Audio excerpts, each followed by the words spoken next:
Vamos a hablar un poquito de lo que es la actualización en el uso de psicofármacos en neurología y psiquiatría. ¿Por qué? Porque es tan así, ese matrimonio, ese perfil de ser siameses, que compartimos la mayoría de grupos de fármacos, que lo único que cambia es la dosis, la frecuencia, la forma en que la podemos dar, la presentación en que la podemos dar y, por supuesto, aunque para un tema de discusión como este deberíamos de tener, ustedes saben a quién aquí, a los geriatras, porque tenemos una luchita que nadie se atreve a admitirla entre los neurólogos, los psiquiatras y los geriatras. Uno quitando, otro poniendo, otro diciendo que sí y otro diciendo que no. Entonces, sí es importante que sepamos eso. Sin embargo, para nosotros poder hablar de actualización, tenemos que hablar de un poco de historia. Y quiero resaltar que el punto donde nosotros convergemos como especialidad, más que nada, está dado por el cerebro como punto de unión. Nosotros compartimos en estudio ese órgano, tenemos las mismas bases neurobiológicas. Lo único es que cambia lo que provoca en este caso la enfermedad, o sea, la etiología de. Pero compartimos las mismas vías y dependiendo del daño va a ser si es de este lado o es de aquel lado. Y por supuesto, la diferencia puntual de qué estudia la neurología y de qué estudia la psiquiatría. Tenemos el desarrollo de enfermedades neuropsiquiátricas porque gusto es, como yo siempre refiero, cuando la puerquita tuerce el rabo, que después de debutar con una enfermedad psiquiátrica, también asume una neurológica, porque muchas de las cosas que en ocasiones nuestros colegas piensan de otras especialidades es que el paciente psiquiátrico solamente es psiquiátrico, que no enferma de ninguna otra cosa, y también entiende que el paciente psiquiátrico no envejece y que va a tener las comorbilidades propias de la evolución de su cuerpo. No, o sea, ellos no lo asumen así. Y ni siquiera les resulta ser interesante. Pero también tenemos lo inverso, cuando una condición neurológica hace que este paciente tenga manifestaciones psiquiátricas. Y eso lo vemos en demencia, en Parkinson, en enfermedades autoinmunes.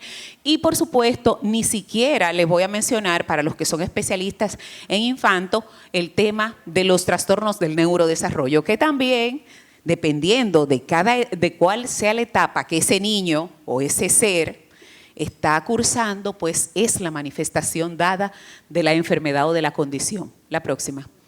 Tenemos tratamientos compartidos y lo único que en ocasiones dista es que hay condiciones neurológicas que cuando el paciente llega a psiquiatría ya tiene demasiado instalados los síntomas psiquiátricos y se hace un poco cuesta arriba porque hay una premisa que nosotros utilizamos que es mientras más tiempo el paciente tiene con el síntoma psiquiátrico, más tarda en probablemente responder y en probablemente mejorar en ese aspecto. ¿Por qué? Porque nosotros tenemos un término que son, en este caso, síntomas encapsulados. Y se quedan ahí, se quedan en un estatus permanente. Y por supuesto, la gracia en todo esto que es que tenemos un manejo integral. Eso no se da casi nunca con otras especialidades. Inclusive, los quiero felicitar de que tengamos el valor de juntarnos las dos especialidades para discutir temas, porque resulta que los psiquiatras tenemos muchísimo problema con los ginecólogos. Muchísimo.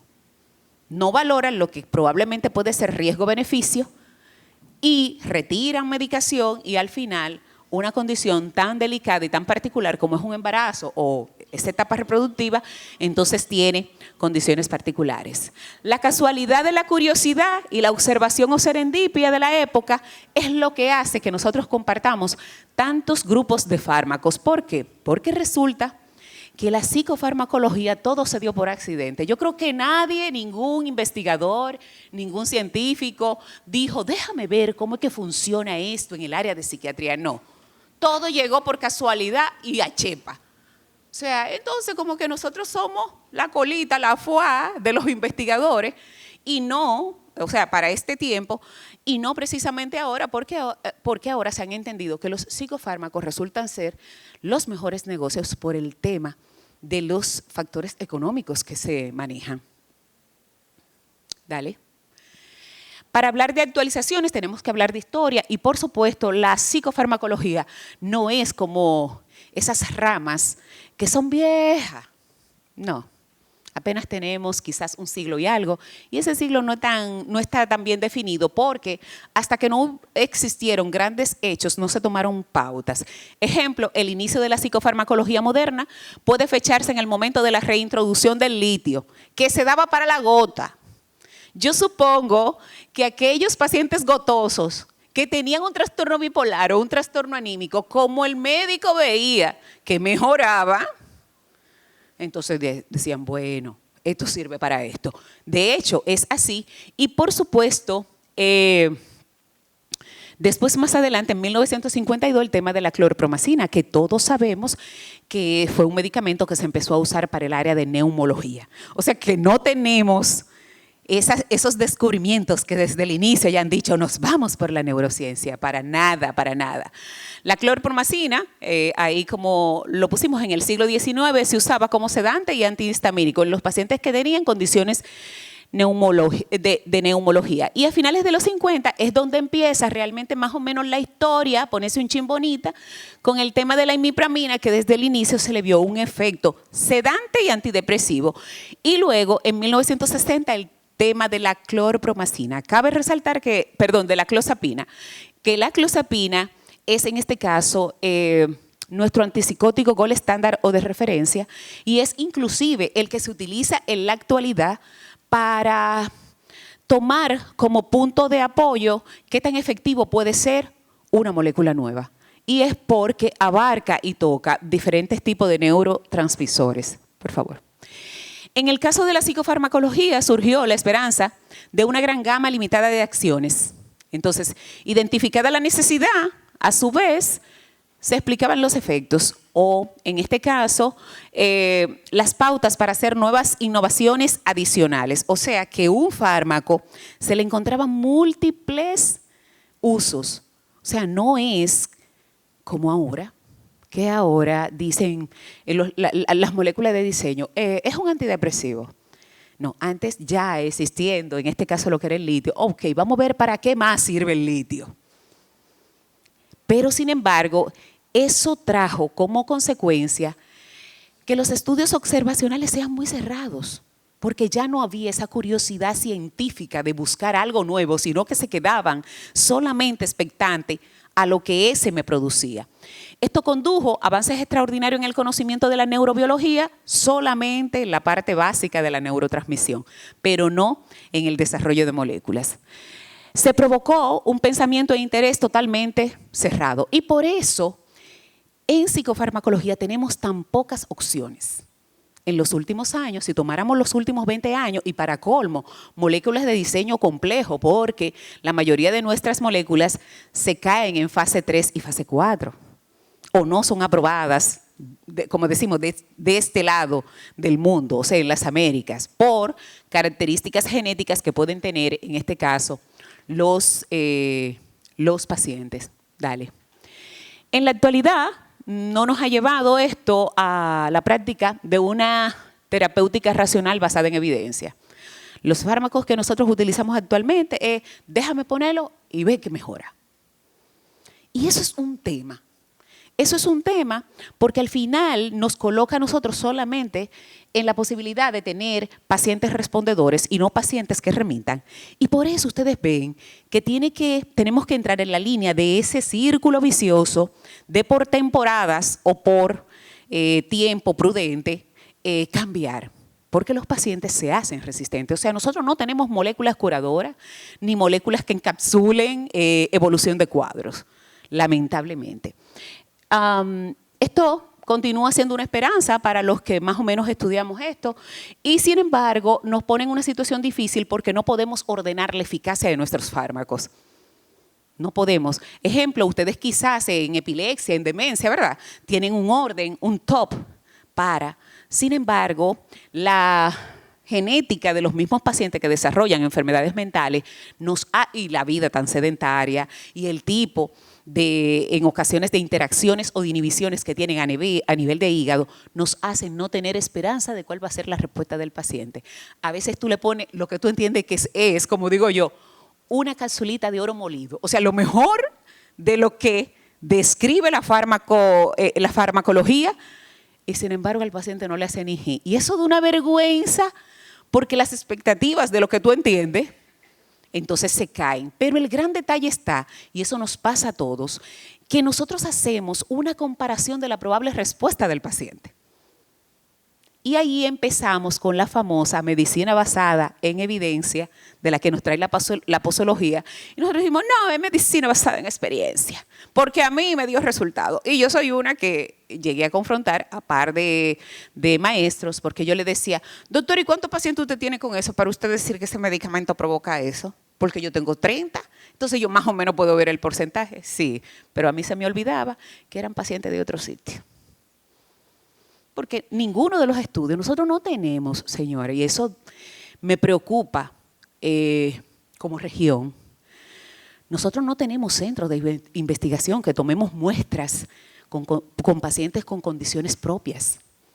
Nosotros tenemos que traer todo, pero la mayoría de moléculas de diseño están probadas mayormente en pacientes caucásicos, en pacientes blancos, en pacientes con otra genética que... ¿Quién le ha pasado con pacientes de Centroamérica que tienen descendencia indígena? Yo pasé una en Guatemala que solo tuvo madre, me preguntaron, hablando de quetiapina, me preguntaron, doctor, ¿y con cuánto te maneja una manía una manía con quetiapina? Y digo yo, 600, hasta 1200, pero yo lo dije con esta naturalidad. Y el doctor Emilio Quinto, un psiquiatra, de mucho respeto en Guatemala, dijo, eso es una iatrogenia, que los guatemaltecos no suben la voz. Y ese señor, eso es una iatrogenia. Y yo me quedo así y le digo, bueno, doctor, lo que pasa es que ustedes no se desayunan con una empanada completa como en mi país, ni con un plato de yuca con espagueti. Entonces tenemos incluso esquemas alimentarios que hacen que ciertos fármacos, por buenos que sean, no nos den la talla. Esos intervalos de confianza de las valoraciones de las mejorías o las tasas de esos famosos respondedores suelen solaparse muchas veces con la comparación que nosotros hacemos, lo que yo le expliqué. Por favor, la próxima. En los últimos años, con el desarrollo de nuevas clases de medicamentos y una mejor comprensión de esos mecanismos neurobiológicos que son las mismas vías, lo único es que como tenemos diferentes teologías, pues entonces cambia. Y por supuesto, diferente manifestación de lo que son los neurotransmisores, y ahí entonces cambia la presentación entre lo que son los trastornos mentales y los trastornos neurológicos. La próxima. Y sin embargo, ahora vamos a hablar de los grupos que nosotros tenemos. ¿Y qué es lo nuevo que nosotros tenemos ahora? Que no es mucho, no es mucho. Los antidepresivos, que todos sabemos, los grupos que están desde los tricíclicos, los ERS, que son los más usados y que continúan siendo lo de primera línea, pero tienen una característica que yo quiero que ustedes, estoy segura que han escuchado la información, pero que sí podemos corroborarla, y es que posterior al COVID, con los trastornos hematológicos que dejó el virus, al darle inhibidores selectivos de la recaptura de serotonina, predisponemos al paciente a tener trastornos de la coagulación mucho más intensos. ¿Por qué? Porque resulta que ellos tienen un mecanismo paralelo que es que actúan a nivel de lo que son los factores de coagulación, y hay pacientes incluso que hacen sangrados gástricos a repetición, y nosotros pensamos que puede ser por patologías gástricas per se o esos hematomas, y regularmente yo choco siempre con todo y yo asumo de que es por el golpe, pero noto que después de COVID me dan más hematomas. Entonces, y yo me vacuré. No digo que sea eso, pero ahí está. Tenemos los inhibidores de la recaptura de serotonina y noradrenalina, que son útiles en depresión mayor y ansiedad generalizada, y también han mostrado eficacia en dolor neuropátrico. Los tricíclicos, que no son los más idóneos para nosotros, pero son por características del día a día. Ustedes saben qué ocurre. Es como cuando alguien tiene un dolor. El paciente de psiquiatría piensa que si toma doble lo que tú le diste, se va a mejorar más rápido. La dosis tóxica está muy cerca de la dosis terapéutica y el daño que puede causar a largo plazo a nivel renal y a nivel cardíaco son muy altas. Nosotros, ¿qué tenemos nuevo? Es lo único, porque todo lo que ustedes pueden escuchar de psiquiatría, ya hace rato que está en el mercado, que no haya llegado a nuestro país es otra cosa, pero tampoco podemos hablar de lo que está en el camino. Porque hay moléculas, no sé si pasa en neurología, que uno va a un congreso y dicen que el año que viene va a estar aquí y pasan 10 años y todavía no han terminado de llegar. Y uno fajado, dando página para la izquierda, para uno de que cuando llegue la molécula, y uno va haciendo, dije, no, a tal paciente yo le voy, cuando llegue esa molécula, lo voy a pasar ahí para ver. Y al final esos planes se van. La esketamina, que es un derivado de la ketamina, ha sido aprobada para la depresión resistente, administrada vía intranasal y también para lo que son las urgencias con ideación e intento suicida. Es lo único nuevo que tenemos. No hay más nada, más nada. La próxima. Los antipsicóticos típicos y atípicos, lo único que yo le puedo decir a ustedes de ello es que tenemos un uso extendido. Y ustedes saben que lo usamos no solamente para lo que son las presentaciones psicóticas per se, sino como un potencializador de lo que es un antidepresivo a dosis baja. Lo utilizamos también directo en trastorno de estrés postraumático y en el trastorno límite de la personalidad. Yo lo utilizo mucho y tienen usos aprobados en lo que es el trastorno obsesivo compulsivo. ¿Por qué? Porque si vemos en realidad la presentación psiquiátrica de este trastorno, es una micropsicosis. Porque ¿cómo tú puedes pensar que si yo paso la mano por esta mesa me voy a contaminar? ¿O me he contaminado? Es una micropsicosis. Lo único que es una micropsicosis funcional. ¿Qué ocurre con ese paciente que no puede pisar raya? Hubo uno que me hizo, bueno, dos que me hicieron cambiar la cerámica del piso. Ahora yo tengo unas cerámicas de los que son porcelanato inmensa, porque él se quedaba afuera. ¿Y dónde no hay raya? Hay raya en todos los lados. En el piso hay raya en todos los lados. Bueno, así mismo. Y yo tengo algo muy particular. Los que han ido a mi consultorio lo saben, de los representantes. Yo tengo un reloj que suena la aguja. Y solamente la detectan los obsesivos. Inmediatamente se cierra la puerta, me dice, ¿usted puede quitarle la pila a ese reloj? Pero sí, no ha empezado la consulta y ya él, exacto. Es que yo creo que hay algo, porque ellos inclusive tienen la repetitividad de acciones, los rituales, o sea, son micropsicosis. Vamos para la próxima. Los estabilizadores del ánimo, que ustedes saben que el litio se quiso satanizar, se salió, volvió, lo entraron en mínimas cantidades, ahora lo usamos mucho. Sin embargo, es el tratamiento estándar para todo lo que tiene que ver con bipolaridad y una eficacia aprobada. Los anticonvulsivantes, ustedes saben todo, pero la joya, lo gran descubierto que lo compartimos es el levetiracetam. ¿Cuál es el único inconveniente del uso del levetiracetam, que ustedes lo utilizan bastante? Y nosotros, es que para nosotros tener el efecto estabilizador tienen que ser dosis mega alta. Por encima de 3.000, 4.000, 5.000 incluso, dependiendo del peso del paciente. Entonces, para el tema de estabilizar un paciente maníaco, no es tan. Ahora bien, para esos bipolares 2 que hacen hipomanía, es excelente porque resulta que no me da los efectos colaterales del riesgo de lo que es el Steven Johnson o algún trastorno dérmico por la lamotrigina, no me produce el aumento de peso del ácido valproico y tampoco me produce lo que es la caída del pelo. O sea, hay pacientes que me dicen, yo tengo una paciente que me dijo, doctora, prefiero estar loca y no que se me caigan los cabellos. ¿Tú también? Ah.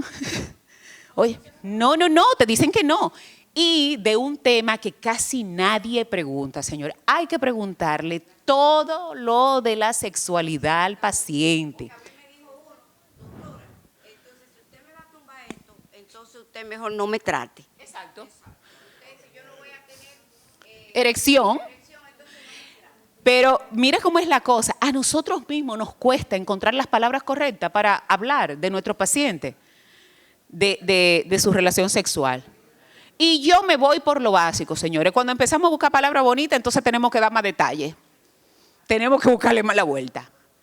Óyeme, ¿tú tienes buena erección o te queda medio zarazo? Sí, que ni una cosa ni otra. No, y yo me he ido mucho por el lenguaje de ellos y me va muchísimo mejor porque te responden así y hacen un enganche medio chistoso. Bueno, hubo uno en esta semana que me dijo, mire doctora, mi esposo y yo tenemos 1 año y 2 meses que no hacemos nada porque ya yo decidí no volver a pasar vergüenza. O sea, eso es grave. Y en la cultura del hombre latino, donde prefieren morirse si eso no funciona, y yo asisto a pacientes oncológicos y hay pacientes que cuando le diagnostican, señores, cáncer de pene se suicidan, literal. O cuando tienen cáncer de próstata, que no son tan viejos, pero que llegan en una etapa muy avanzada y que le dicen que le tienen que hacer una cirugía para eliminar testículos y que le explican, señores, son terribles, son pacientes con muy mal pronóstico y que es muy desgastante porque ellos dicen, producto de la enfermedad no puedo fumar, no puedo beber, tengo que comer limitado y tampoco aquí. Ellos lo dicen de otra forma, pero bueno, y tampoco aquí. Entonces, ¿para qué estoy vivo? O sea, la motivación inclusive es placer. Y me dice, no, porque no es usted, no, te echan unos boches, porque no es usted. Entonces ocurre eso. La próxima, por favor. Los ansiolíticos, que todos los conocemos y que tenemos ahí, yo creo que nosotros, doctora Cristian, usted ahora que es la presidenta, nosotros tenemos que hacer un simposio de medicamentos controlados. Miren, eso sería maravilloso. Primero, y les voy a dar un tips que quizás ustedes lo suponen, pero nadie lo dice. Suena feo, pero es así. En las farmacias se da un fenómeno que es el siguiente. Tú compras una caja y cuando tú vuelves dice que no, pero ellos la facturan y la compran. Entonces se la venden hasta 3,000 pesos, una caja de 800 y de 5 a alguien que no la tiene. Y nosotros, por supuesto, como se fue la indicación de nosotros a veces podemos ser cuestionados porque en uno de los programas que yo fui cuando empezó en la ola de las demandas, hace un par de meses atrás, yo dije que estaba bien, que los pacientes demanden, pero ¿qué pasaría si el médico demanda al paciente? Yo te demando, pues yo te digo a ti que te la tome a las 9 una y tú te la tomas a las 12 3. Tú no estás cumpliendo órdenes médicas. Tú no estás cumpliendo. Y a ustedes les voy a dar una recomendación. 0 dar órdenes por WhatsApp. 0 dar órdenes por teléfono. 0 poner recomendaciones en voice. Nada. ¿Usted no puede venir? No puedo. Mándeme la receta. Venga usted. Porque ahora mismo todas las personas quieren tener todo fácil y nosotros somos presa fácil. Somos tan vulnerables que a veces llueve y tú no te das cuenta. Cuando tú sales, que tú ves todo mojado, tú dices, se cayó el mundo. Ah, pero doctora, pero llovió muchísimo. Y uno con la vergüenza de, ¿y dónde tú estabas? Entonces, una alternativa no benzodiazepínica como la buspirona, que a mí en lo particular no me agrada porque me le produce efecto paradójico a los pacientes, lo dispara más.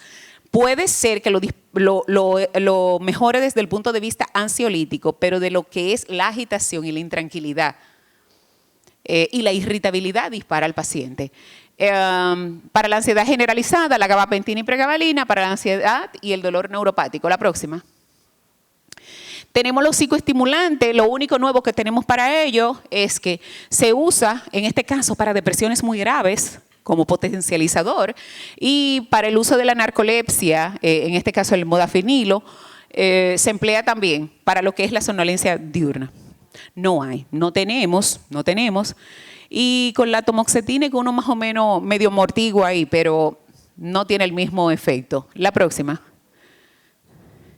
Los medicamentos para la demencia y el Alzheimer, y eso es un tema grandísimo, porque ahora es como si se perdiera la línea de división entre cada una de las etapas, porque o todo va muy rápido o te llega muy descompensado el paciente y tú no te puedes ubicar.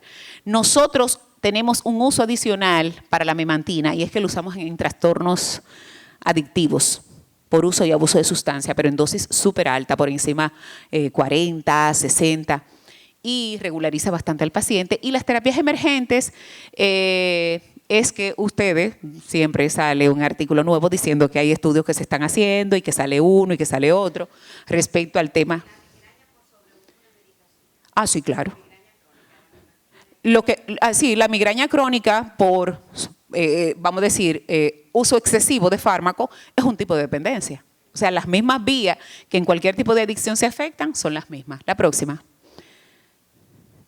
La falta de una separación clara para nosotros dentro de lo que es la neurología y la psiquiatría, según su eficacia de los diferentes fármacos, pero la mayoría de estos psicotrópicos se comportan y nos llenan la necesidad o nos dejan con la necesidad de tener que realizar muchos ensayos. O sea, ustedes se plantean que a cada paciente que le pongan cualquier tipo de medicamento de estos grupos, ustedes no saben cómo él va a responder.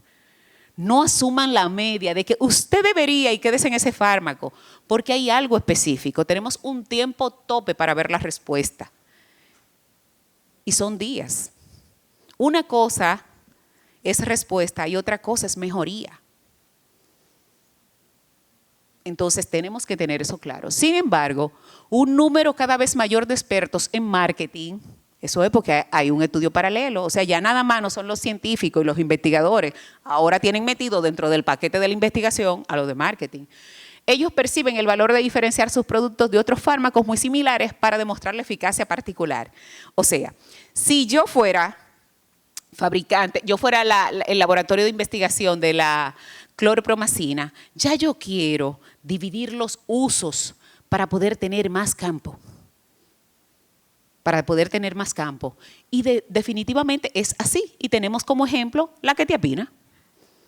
La quetiapina se usa como monoterapia en lo que es trastorno bipolar, se usa concomitantemente con otros, se usa para pacientes bipolares 2, se usa para pacientes depresivas, se usa en dosis baja para trastornos del sueño. O sea, se ha vuelto el acetaminofén de la psicofarmacología. Todo el mundo. Y de hecho, cuando yo hablo del simposium de benzodiazepina o de medicamentos controlados, nosotros tenemos que poner claro, señores, a veces a mí me está pasando algo muy particular y ese medicamento es de nosotros. Qué pena que aquí no está Sofarma. Ahora hay unos inhibidores del centro del apetito que se están utilizando, unos anorexinógenos, que han destapado un sinnúmero de pacientes bipolares que no habían tenido historia anterior. Porque combinan el topiramato con bupropión, con fentermina, hay 2 moléculas y hay pacientes, yo tuve que hacer 2 reportes, porque hay pacientes que hizo un brote psicótico y una hizo una manía que hasta se encueró en la calle por el uso y todo el mundo asombrado. Y yo le dije, pero ella no está tomando nada, le hice panel y nada. Y la hermana fue que me dijo, ella lo único nuevo es que ha empezado una dieta y se está tomando unos medicamentos. Con fotos de las cajas, entonces ahí están. La próxima, por favor. Para minuta final, la neurología y psiquiatría se unen en su interés común por el cerebro, compartiendo muchas bases neurobiológicas. Pero tenemos técnicas diagnósticas totalmente diferentes y tenemos esquemas de tratamientos totalmente diferentes. Esa frontera entre nosotros dos, hace que cada vez la disciplina sea más difícil, porque nosotros no sabemos hasta dónde llegar. Y por eso a veces los psiquiatras nos quejamos, y yo creo que también los neurólogos también se quejan cuando el paciente ha sido psiquiátrico y luego nosotros lo referimos al neurólogo, porque no sé hasta dónde llega mi injerencia sobre el yo poder manejar un paciente con sintomatología neuropsiquiátrica. ¿Hasta dónde? Yo me curo en salud y yo digo, mira, ya la gente después de los 50 tiene que tener un equipo médico. Vamos a hacer evaluaciones básicas de todo el mundo y ya sabemos que si te aparece algo nuevo, usted a los 50 no lo tenía.